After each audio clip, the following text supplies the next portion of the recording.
Hello everyone, welcome to my channel. तो भी अब हम बात करते हैं हमारी नेक्स्ट प्रॉब्लम है जो कि स्किन से रिलेटेड है। और ये भी एक तरीके की डिजीज ही है, क्योंकि ये रिंग वॉर्म्स जो दाद वगैरह होते हैं, तो एक तरीके की हमारी स्किन प्रॉब्लम है ये। और यूनिट 16 से ही ली गई है। तो देखते हैं इसमें भी रिंग वॉर्म इन्फेक्शन के बारे में हम जानेंगे। तो रिंग वॉर्म इन्फेक्शन टीनिया इसको बोला जाता है, इसका फुल नेम होता है ये।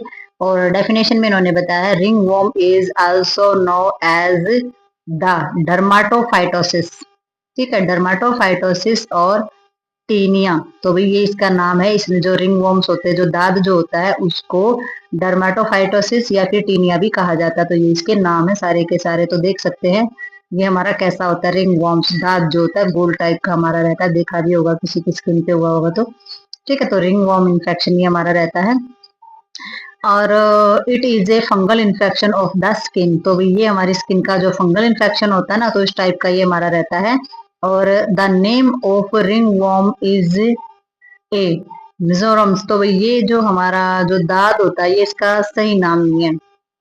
ठीक है, मिस नॉम मिस नॉम्स इसको बोला जाता है कि भी जो ये नाम है ये सही नहीं है। रिंग वॉर्म्स का नाम सही नहीं है, since the infection is caused by the fungus not a worms. तो भाई इन्होंने बताया है कि भाई मिस नॉम्स क्यों बोला है इसको। इसको बोला है कि भाई जो इसका दाद नाम रखा गया है ना, रिंग वॉर्म हम इसको बोलते हैं, तो ये नाम इसका सही नहीं है। क्योंकि ये जो इन्फेक्शन है ना, ये इन्फेक्शन का फैलने का कारण कोई वो नहीं होता, कोई जीव या वॉर्म्स जो है वो नहीं होता है। इसके फैलने का कारण क्या है? इसके फैलने का कारण फंगस है। तो फिर इसको हमने इसको जो है रिंग वॉर्म्स नहीं बोलना चाहिए। क्यों? क्योंकि वॉर्म्स से फैले तो हम वॉर्म्स लगाए ना, इसके पीछे रिंग वॉर्म्स लगा दिया। वॉर्म्स जब लगाए, जब ये किसी भी कृमि किसी भी जीव की वजह से फैला हो, तो उसकी वजह से तो ये फैलता नहीं है, ये फैलता फंगस की वजह से। तो फिर इसका नाम रिंग वॉर्म भी नहीं होना चाहिए।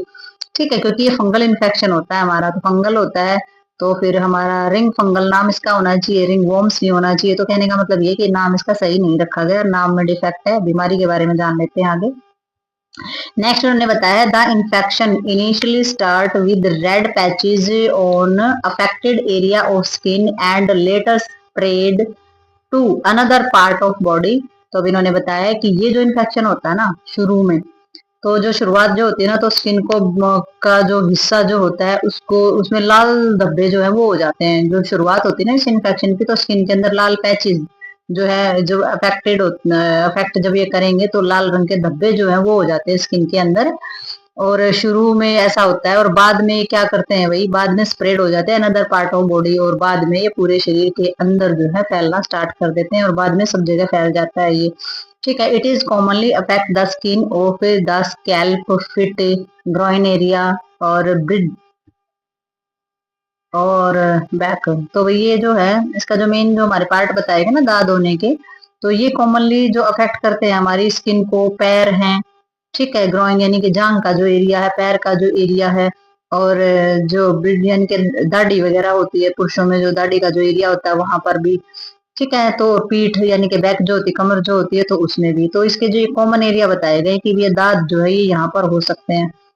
ठीक है, और स्कैल्प यानी कि जो स्कैल्प जो हमारे सिर की त्वचा होती है, तो वहां पर भी हमारा फंगल इन्फेक्शन हो जाता है। तो पता चला अभी रिंग वॉर्म्स यानी कि रिंग फंगल में हम इसको बोल सकते हैं, रिंग फंगल नहीं बोल सकते क्योंकि नाम नहीं रखा उन्होंने ये। तो हमारा ये रिंग वॉर्म्स जो है ये हमारा इस तरीके का फंगल इन्फेक्शन होता है, जो पहले थोड़े से एरिया में स्टार्ट होता है, और त्वचा लाल होने से, धब्बे होने से ये शुरू हो जाता है, और बाकी फिर सारी की सारी बॉडी के अंदर ये फैल जाता है। ठीक है, नेक्स्ट हमारा आ जाता है पॉजिटिव एजेंट। तो पॉजिटिव एजेंट का मतलब हो जाता है कि भी इसको फैलाने के का कारण जो एजेंट होता है वो कौन होता है। तो इसमें सबसे पहले जो इसको फैलाने का जो डर्मा जो हमारा डर्माटो जो फाइटोसिस जो हमारा बताया गया, डर्माटोफाइट जो होता है, फंगाई जो होता है, उसके कारण ये हमारा फैलता है। तो डर्माटोफाइट जो हमारा फंगाई होता है, जैसे कि नाम क्या है डर्माटोफंगाई का, माइक्रोस्पोरम। तो माइक्रोस्पोरम जो होता है उसकी वजह से ये फैलता है। ये एजेंट होता है जो कि हमारे दाद की जो प्रॉब्लम होती है उसको फैलाता है। ठीक है, नेक्स्ट हमारा आ जाता है इसमें कॉन्टाजिनस जो हमारी होती है, contagious if spread skin to skin contact with a person और एनिमल्स। तो अभी इसमें देख सकते हैं, इसमें जो ये इन्फेक्शन जो होता है एक इंसान या फिर कोई जानवर जो होता है ना उसके साथ अगर स्किन के संपर्क में, जैसे कि कुत्ते को हो रखा है, इंसान क्या उसको गोद में लेके बैठते हैं, या फिर पशुपालन जो करते हैं वो भी अपने पशुओं के कांटेक्ट में रहते हैं, इंसान इंसान के कांटेक्ट में आता है, पशु पशु के कांटेक्ट में आता है। तो इस तरीके से ये जो है हमारा स्प्रेड हो जाता है लगने से, पास आने से, कांटेक्ट से, संपर्क से। ठीक है, तो नेक्स्ट इसमें हमारी आ जाती है ये हमारी ट्राइकोफाइटन। ठीक है, तो ये हमारा ट्राइकोफाइटन जो हमारा फंगस होता है उसकी वजह से भी ये हमारा फैल सकता है ट्राइको। और जो हमारी एपिडर्मोफाइटन्स, तो ये जो होते हैं ये हमारे रीजन बनते हैं इसको फैलाने के और इसको स्प्रेड करने के, और ये हमारे एजेंट होते हैं, ये हमारे कारण होते हैं रिंगवॉर्म्स होने के। ठीक है, अब इसमें टाइप देखेंगे हम, टाइप कौन सी रहती है। अब इसमें टीनिया जो है, टीनिया कैपेटिस देखिए ये हमारी, यानी कि टीनिया कैपेटिस। टीनिया कैपेटिस में क्या आ जाए, रिंग वॉर्म्स ऑफ स्कैल्प। सबसे पहले हमारे सर की जो त्वचा होती है उस पर हो जाए, उस पर दाद हो जाते हैं सिर की त्वचा पर, तो ये हमारी कौन सी टाइप बोली जाएगी, टीनिया कैपेटिस हमारी ये बोली जाएगी। दूसरा हमारी कौन सी रहती है इसमें, दूसरा हमारी हो जाती है athlete's foots tinea pedis between the toes. तो ये हमारी पैर की जो उंगली होती है ना उनके बीच में, जो एथलीट फुट्स होते हैं ना हमारे, तो जो हमारे पैर की जो उंगलियां होती है उनके बीच में टीनिया पैडिस इसको बोला जाता है। तो टीनिया पैडिस क्या होती है, हमारे जो फुट पैर की जो उंगलियां होती हैं, टोज होता है, अंगूठा जो होता है, तो उनके बीच में ये हमारा हो जाता है। ये इसकी दूसरी टाइप होती है। तीसरी टाइप में हमारा बोला जाता है टीनिया क्रूरिस। टीनिया क्रूरिस के अंदर क्या आ जाता है, या तो कमर पर होंगे या फिर थाई पर, ग्रोइन एरिया, जांग का जो एरिया होता है, ठीक है, और कमर का जो एरिया होता है वहां पर ये हमारे हो जाते हैं। ये हमारी तीसरी टाइप इसकी रहती है।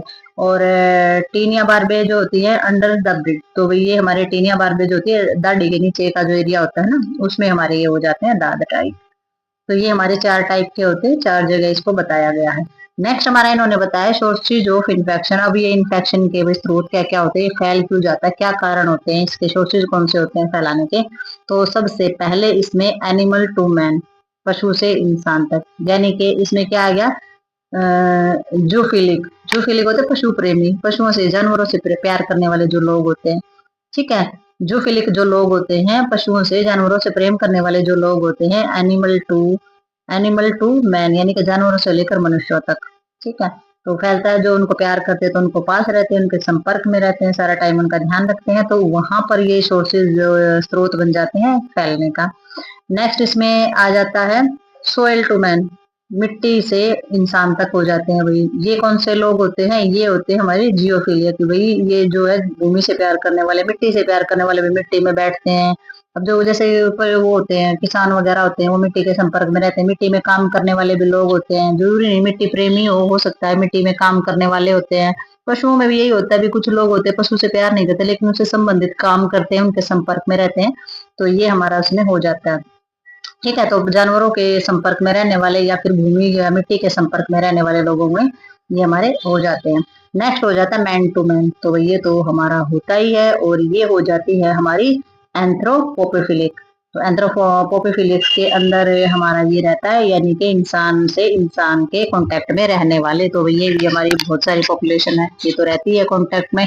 और जरूरी नहीं है कि भी कांटेक्ट मैन टू मैन या मतलब कि उसी तरीके के कांटेक्ट हो, माँ बच्चे के कांटेक्ट में, बच्चा जो है अगर बच्चे को प्रॉब्लम है, माँ को है बच्चे, तो ये जो हमारे होते हैं कांटेक्ट मैन टू मैन, या कोई भी किसी भी तरीके से कांटेक्ट में आ जाए तो वो सारी चीजें इसके अंदर रहती हैं, और इसी तरीके से हमारा जो रिंगवॉर्म इन्फेक्शन होता है वो स्प्रेड होता है। ठीक है, तो टाइप भी देख चुके हैं और साइट भी देख चुके हैं हम इसमें कि कौन से साइट पे हमारा रहता है। तो नेक्स्ट देखते हैं इसके बारे में थोड़ी सी मैनेजमेंट। तो भाई हम नेक्स्ट इसके अंदर देखेंगे क्लिनिकल मैनिफेस्टेशंस। तो भाई क्लिनिकल मैनिफेस्टेशंस में हमने कौन कौन सी चीजें क्लियर करनी है, कौन कौन सी चीजें हमने देखनी है इसके अंदर। तो इसमें सबसे पहले देखेंगे रिंग लाइक रैशेस। ठीक है, तो जो चटके हैं, जो रैशेस वगैरह हैं, वो गोल हैं या कैसे हैं। ठीक है, तो चटके जो है, रैशेस जो है वो रिंग लाइक है यानी कि गोल हैं। और पोस्टुल्स जो हमारे रहते हैं, फुंसिया वगैरह चेक करनी है इसमें। और इसमें आ जाती है फाइबर नेल्स जो होते हैं रफ हो जाते हैं, यानी कि जो खुरदरे और कठोर, जो कि आराम से अपने आप ही टूटने वाले जो नाखून होते हैं वो चेक करने हैं। हेयर फॉल देखना, अफेक्टेड एरिया, यानी कि जिस एरिया में दाद हुआ है हमारा, उस एरिया में जो हेयर फॉल होता है, यानी कि वहां से जो बाल हैं वो टूट जाते हैं, बाल जो है वो हट जाते हैं। ठीक है, तो ये भी हमारा चेक करना है। और इंटेंस इचिंग, यानी कि भाई बहुत ज्यादा मात्रा में तेजी से खुजली हो रही है, और स्मॉल वेसिकल्स, छोटे छोटे बुलबुले या फुफ्फुले टाइप हमारी वहां पर हो गई है, और continuous spread of the surrounding area, और लगातार बहुत तेजी से अपने आसपास के एरिया में फैल रहा है। ठीक है, और रेड पैचेस और लाल धब्बे जो है ये सारे के सारे हमने क्लिनिकल मैनिफेस्टेशन के अंदर चेक कर लेना है, और तभी जब मैनिफेस्टेशन अच्छे से होगा तो ये सारी चीजें जब हम अच्छे से चेक कर लेंगे तभी जा करके उसको जो है कंट्रोल किया जा सकता है, ट्रीटमेंट किया जा सकता है उसका। अब फिर जब हम क्लिनिकल मैनिफेस्टेशन में सारी की सारी चीजें देखते हैं इनमें से क्या है और क्या नहीं है, उसी के अकॉर्डिंग फिर आगे मैनेजमेंट की जाती है। तो मैनेजमेंट में सबसे पहले हमारी मेडिकल मैनेजमेंट आती है। तो मेडिकल मैनेजमेंट में सबसे पहले एंटी फंगल एजेंट को लेकर के चलेंगे। तो एंटी फंगल एजेंट हमारे कौन कौन से, क्योंकि फंगल का इन्फेक्शन है तो एंटी फंगल ही हमारे सबसे ज्यादा बेस्ट है इसके अंदर। तो इसमें सबसे पहले टॉपिकल्स लेंगे। तो टॉपिकल्स जो हमारे अप्लाई करने वाले होते हैं, तो एप्लीकेशन जो किए जाते हैं दांत के ऊपर लगाने वाली जो दवाइयाँ होती है, तो ऊपर जैसे मल्लम ट्यूब या फिर ऑइंटमेंट जो भी हम बोलते हैं, तो वो हमारी सबसे पहले कौन सी आई जाती है इसके अंदर, इसमें माइक्रो नाजोन्स 2%।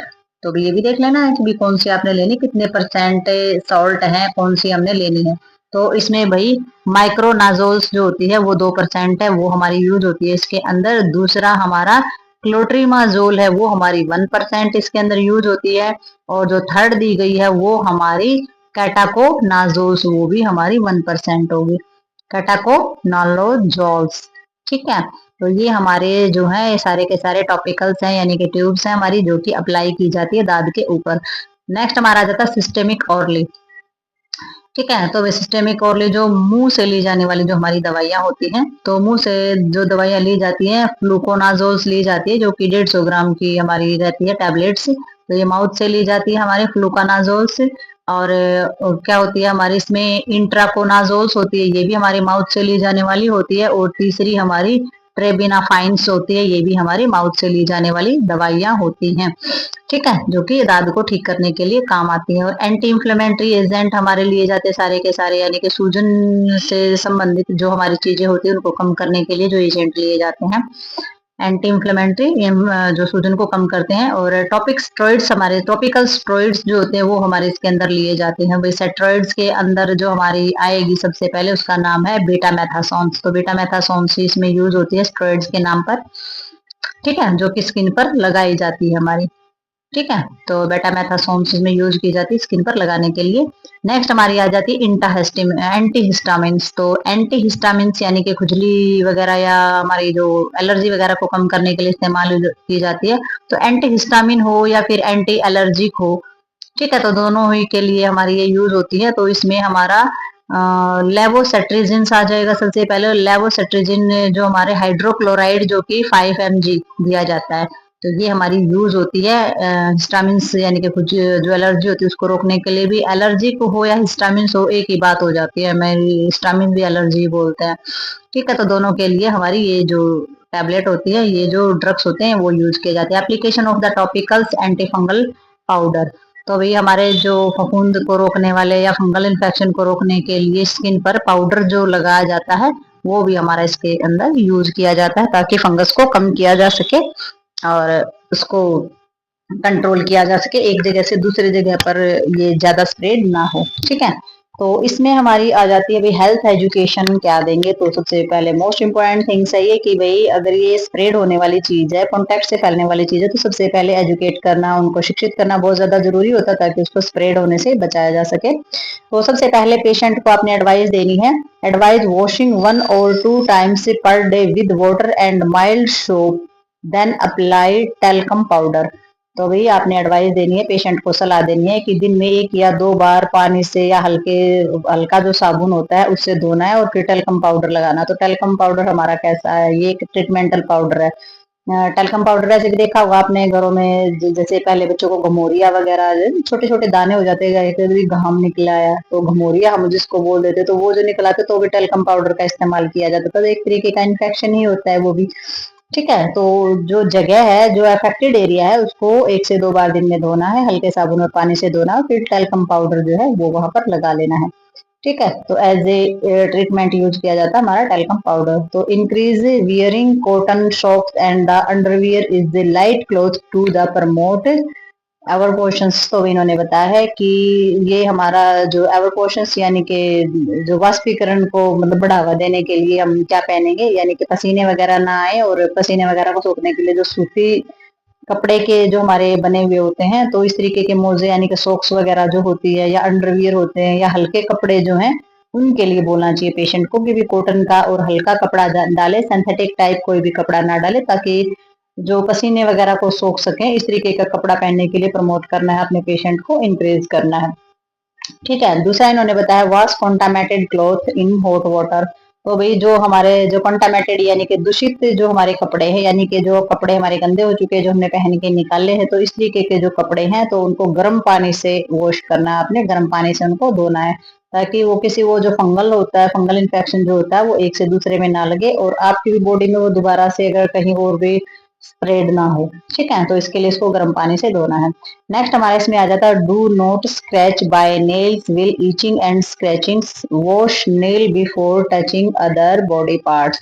तो भाई जो जो दाग होता है ना, उसमें हमेशा खुजली होती है, तो उसमें आपने क्या करना है, खुजली होने से नाखून वगैरह से बिल्कुल भी उसे खरोंचना नहीं है, उसे खुजलाना नहीं है। अगर खरोंच लग जाए शरीर में, मतलब कि बहुत ज्यादा हो रही है, अगर बाई चांस लग भी जाती है एक आध बार गलती से, तो हमारी जो बॉडी होती है उसके जो दूसरे हिस्से होते हैं ना, उससे बिल्कुल नहीं हाथ लगाना चाहिए। अगर जहां पर आपने जो दाद वगैरह है ना, रिंगवर्म से अगर आपने उसको खुजा लिया और नेल्स वगैरह वहां पर लग गया, तो वहां का जो इन्फेक्शन है, फंगल इन्फेक्शन, अगर आपने बॉडी अपनी ही बॉडी पर अगर दूसरी जगह भी खुजला लिया, दूसरी जगह आपने हाथ लगा दिया, तो वहां तुरंत स्प्रेड हो जाएगा।